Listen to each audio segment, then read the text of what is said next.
Mutton കറി ഉണ്ടാക്കുന്നതിനിടയിൽ നമുക്ക് ബിരിയാണിയുടെ കാര്യം മറന്നു പോകാൻ പാടില്ലല്ലോ. എന്തായാലും നമ്മുടെ നുറുദീനിക്ക, നമ്മുടെ നൂറുക്ക, പ്രിയപ്പെട്ട നൂറുക്കാന്റെ ബിരിയാണി എങ്ങനെയാണ് ഉണ്ടാക്കുന്നത് നോക്കാം. ബിരിയാണി ഉണ്ടാക്കാൻ വേണ്ടി എന്തെല്ലാം ആവശ്യം?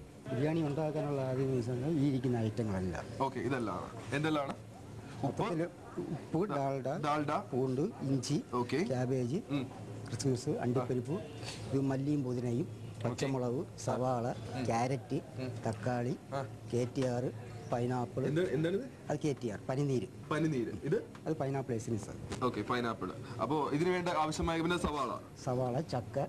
ഓക്കെ, പൈനാപ്പിൾ ഉണ്ട്, നെയ്യുണ്ട്. അപ്പൊ എല്ലാ കാര്യങ്ങളും ഇവിടെ തയ്യാറായി കഴിഞ്ഞു. അപ്പൊ ബിരിയാണി ഉണ്ടാക്കാൻ വേണ്ടി ആദ്യം നമുക്ക് എന്താ ചെയ്യേണ്ടത്? ആദ്യം നമ്മൾ വെളിച്ചെണ്ണ ഒഴിച്ച് വറുപ്പെടുക്കും. ഓക്കെ, വെളിച്ചെണ്ണ ഒഴിച്ച് നമുക്ക് വറുപ്പെടുക്കാം. ശരി, നമുക്ക് വെളിച്ചെണ്ണ ഒഴിക്കാം. ഇത് ചൂടായി വരുമ്പോഴത്തേക്ക് സവാള അരിഞ്ഞു വെച്ചിട്ടുണ്ട്. ഓക്കെ, സവാള എത്രയാണ് അരിഞ്ഞിരിക്കുന്നത്? സവാള നമ്മൾ ഇതൊരു 3 കിലോ കയറും. 3 കിലോ സവാള നമ്മൾ തിളച്ച് വരുമ്പോഴേക്കും, എണ്ണ തിളച്ച് വരുമ്പോഴേക്കും 3 കിലോ സവാള അതിലേക്ക് ഇട്ട് കൊടുക്കും. അരിഞ്ഞിട്ട് കഴുകി വെള്ളം തോർത്തി വെച്ചിരിക്കും. നമ്മൾ അരിഞ്ഞിട്ട് കഴുകണം. പച്ചവെള്ളത്തിൽ കഴുകിയിട്ട് വെള്ളം എടുത്ത് കളയണം. അരിപ്പിനിട്ടിട്ട് തോർത്തി എടുക്കണം. അപ്പൊ കേട്ട് കഴിഞ്ഞാൽ നമ്മൾ സവാള സാധാരണ അരിയുന്ന പോലെ അരിഞ്ഞതിന് ശേഷം നമ്മൾ വെള്ളത്തിൽ കഴുകി, എന്നിട്ട് വെള്ളം ഒന്ന് തോർത്തി എടുത്തു. അരിപ്പിലിട്ട് വെള്ളം കളഞ്ഞതിന് ശേഷം ആണ് നമ്മൾ സവാള ഇതിലേക്ക് ഇട്ട് കൊടുക്കുന്നത്. എത്ര കിലോ സവാളയാണ് ഇട്ട് കൊടുത്തത്? ഇപ്പൊ ഇട്ട് കൊടുത്തിരിക്കുന്നത് 3 കിലോ. 3 കിലോ സവാള ഇട്ട് കൊടുത്തു. ഇനി എന്തെല്ലാം ചേർക്കാനുള്ളത്? ഇനി ഇത് ഒരു 10 മിനിറ്റ്. ഇനി ഒരു 10 മിനിറ്റ് നന്നായിട്ടൊന്ന് ഇളക്കിയെടുക്കണം. മൂപ്പാവും. ഓക്കെ, ചുവപ്പ് കളർ ആകുമ്പോഴത്തേക്ക് നമ്മൾ അണ്ടിപ്പരിപ്പ്, മുന്തിരി, മല്ലി, പുതിന. ഓക്കെ, അപ്പൊ നമുക്ക് ഇനി 10 മിനിറ്റ് സമയമുണ്ട് നന്നായിട്ട് ഇളവി എടുക്കാൻ വേണ്ടി. അതിനുശേഷം നമ്മൾ അണ്ടിപ്പരിപ്പും കിസ്മസും പുതിനയിലയും മല്ലിയിലയും കൂടി ഇതിലേക്ക് ഇട്ട് കൊടുക്കും. ഒരു 10 മിനിറ്റ് സമയം നമുക്ക് നന്നായിട്ടൊന്ന് ഇളക്കി കൊടുക്കാം. എന്തായാലും നമ്മുടെ മട്ടൻ കറി ഇനി ഒരു 1 മണിക്കൂർ സമയം വേണം. അതുകൊണ്ട് നമ്മൾ അടപ്പിച്ചിരിക്കുകയാണ്. 20 കിലോ മട്ടൺ ഉണ്ടാക്കുന്നത്. അപ്പൊ നമുക്ക് 100Kയുടെ ബിരിയാണിയിലേക്ക് പോകാം. 100K, നമുക്ക് ബിരിയാണിയിൽ എന്തെങ്കിലും ചേർക്കാനുള്ള സമയമായോ? സവാള ഇട്ട് കൊടുത്തു, നമ്മൾ എണ്ണയിലേക്ക് ഇട്ട് കൊടുത്തു, നന്നായിട്ട് ഇളക്കി എടുത്തു. ഇനി നമ്മൾ മുന്തിരി ഇടും. നമ്മുടെ മുന്തിരി അതിലേക്ക് ഇടാം. കിസ്മസ് അതിലേക്ക് ഇട്ട് കൊടുക്കുന്നു. ഇത് എത്ര കിസ്മസ് ഉണ്ട്? ഇതിപ്പോ 500 ഗ്രാമാണ്. 500 ഗ്രാം നമ്മൾ 1 കിലോയ്ക്ക് 200 ഗ്രാം ചേർക്കാം. 1 കിലോയ്ക്ക് 200 ഗ്രാം. ഓക്കെ, അപ്പൊ ഇത് 20 മില്ലി. ഓക്കെ, ഇപ്പൊ നമ്മൾ 500 ഗ്രാം കിസ്മസ് ആണ് അതിലേക്ക് ചേർത്തത്. 1 കിലോയ്ക്ക് 20 മില്ലി. 1 കിലോയ്ക്ക് 20 മില്ലി. ഇത് ഇത്തിരി ഇളക്കി കൊടുക്കുക.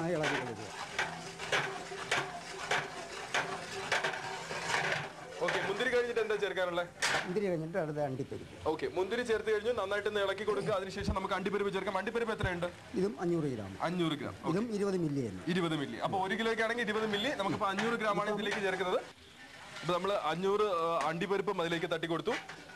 20 മില്ലി എന്നുള്ളതാണ് കണക്ക്. 1 കിലോയ്ക്ക് നമ്മൾ 500 ഗ്രാം ആണ് അണ്ടിപ്പരിപ്പാണ് ചേർത്തത്. അതുപോലെ തന്നെ കിസ്മസും നമ്മൾ 500 ഗ്രാം ആണ് ചേർത്തത്.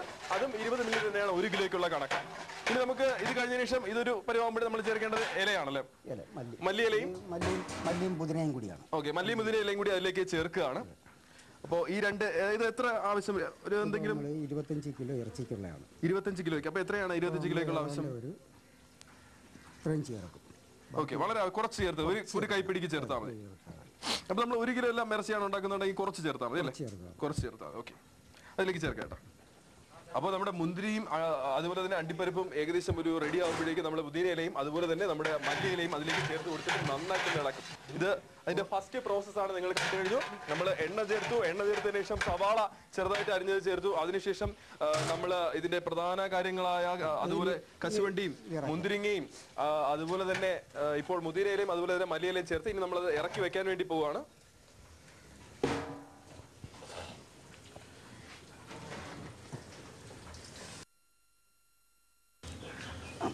അടുത്ത സെക്ഷനിലേക്ക് വേണ്ടി നമുക്ക് അടുത്ത പാത്രം വെച്ചിരിക്കുകയാണ്. നൂറിട്ട് എന്താണ് ഇനി ചെയ്യാൻ പോകുന്നത്? ഇനി ചെയ്യാൻ പോകുന്നത് നമ്മൾ വെളിച്ചെണ്ണ. ഇത് എത്ര വെളിച്ചെണ്ണ ഉണ്ട്? 5 കിലോ എണ്ണയുണ്ട്. 5 കിലോ എണ്ണ. ഓക്കെ, 5 കിലോ എണ്ണ ഇതിലേക്ക് ഒഴിക്കുകയാണ്. അപ്പൊ അടുത്ത സെക്ഷന് വേണ്ടി നമ്മൾ പാത്രം വെച്ചു. 5 കിലോ എണ്ണ വെളിച്ചെണ്ണ നമ്മൾ ഒഴിച്ചു കഴിഞ്ഞു. വെളിച്ചെണ്ണ ചൂടായിട്ട് വരുമ്പോൾ എന്താ ചെയ്യേണ്ടത്? നമ്മൾ വെളിച്ചെണ്ണ ചൂടായതിനു ശേഷം പച്ചമുളക്. ഓക്കെ, എത്ര പച്ചമുളക് വരും അത്? ഇത് 1 കിലോ പച്ചമുളകാണ്. ഓക്കെ, ഇത് മുളക് ചതക്കാതെയാണ്, മുഴുവനായിട്ടാണ് മുളക് നമ്മൾ ഇതിലേക്ക് ഇട്ട് കൊടുത്തത്. 1 കിലോയ്ക്ക് എത്ര ഏതാണ് എടുക്കേണ്ടത്? 75 ഗ്രാം മുളക് ഇട്ട് കൊടുക്കുക. നന്നായിട്ട് ഇളക്കി കൊടുക്കുക. സവാള ഇത് നമ്മൾ 25-ന് നമ്മൾ 17 കിലോ ഉണ്ട്.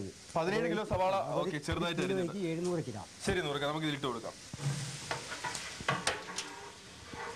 അപ്പൊ നമ്മള് സവാള ചെറുതായിട്ട് അരിഞ്ഞത് ഇട്ട് കൊടുത്തു. നമ്മൾ സവാള ഇട്ട് കൊടുത്തതിന് ശേഷം സവാള നന്നായിട്ടൊന്ന് ഇളക്കി കൊടുക്കുക. മുളകും കൂടി ചേർന്ന് എണ്ണയിലൂടെ ഒന്ന് പിടിച്ച് വഴറ്റി എടുക്കുക.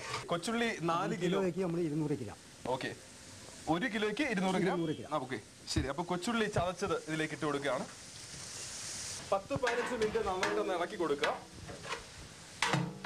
ഇനി അടുത്ത നമ്മൾ മഞ്ഞപ്പൊടി. മഞ്ഞപ്പൊടി ഓക്കെ. മഞ്ഞപ്പൊടി എന്ന് പറയുമ്പോഴത്തെ നമ്മൾ ഇതിനകത്ത് 30 ഗ്രാമാണ് ചേർക്കുന്നത്. കിലോയ്ക്കാണ് നമ്മൾ ചേർക്കുന്നത്.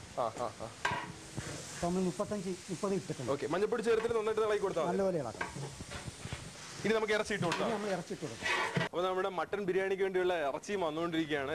ഇറച്ചിയുമായി എത്തിക്കഴിഞ്ഞു. പിന്നെ നമുക്ക് ഇറച്ചി അതിലേക്ക് ഇട്ട് കൊടുക്കാം ഡയറക്റ്റ്. ഓക്കെ, ഇറച്ചി നമ്മൾ തട്ടിക്കൊടുത്തു. ഓക്കെ, വെളുത്തുള്ളി ചതച്ച് നമ്മൾ അതിലേക്ക് ഇടുകയാണ്. അതിനുശേഷം എന്താ ഇടേണ്ടത്? അതിനുശേഷം ഇഞ്ചി ഇടുന്നു. ഓക്കെ, ഇഞ്ചി ചതച്ചതും അതിലേക്ക് ഇട്ട് കൊടുക്കുക. അപ്പൊ കാര്യങ്ങളെല്ലാം ക്ലിയർ ആണല്ലോ. ബിരിയാണിക്ക് വേണ്ടി ചെയ്ത കാര്യങ്ങൾ ഓരോന്നോരോന്നായിട്ട് ഓർത്തിരിക്കുക. നമ്മൾ ആദ്യം മട്ടൺ ആണ് ചെയ്തത്. മട്ടൺ ഉണ്ടാക്കാൻ വേണ്ടി ആദ്യം നമ്മൾ ഇതിന്റെ കൂട്ടുണ്ടാക്കാൻ വേണ്ടി ചെയ്ത് പച്ചമുളക്, അതിനുശേഷം സവാള ചെറുതായിട്ട് അരിഞ്ഞത്, കൊച്ചുള്ളി ചെറുതായിട്ട് അരിഞ്ഞത്, അതിനുശേഷം നമ്മൾ നന്നായിട്ട് ഇളക്കി കൊടുത്തു. മഞ്ഞപ്പൊടി ഇട്ട് കൊടുത്തു. മഞ്ഞപ്പൊടി ഇട്ട് കൊടുത്തതിന് ശേഷം മട്ടൺ ഇട്ട് കൊടുത്തു. മട്ടൺ ഇട്ട് കൊടുത്തതിന് ശേഷം വെളുത്തുള്ളിയും ഇഞ്ചിയും ചതച്ചത് അതിലേക്ക് ഇട്ട് കൊടുത്തു. ഇനി നന്നായിട്ടൊന്ന് ഇളക്കി കൊടുക്കുക. 5 ലിറ്റർ വെള്ളം ഇതിലേക്ക് ഒഴിക്കുക.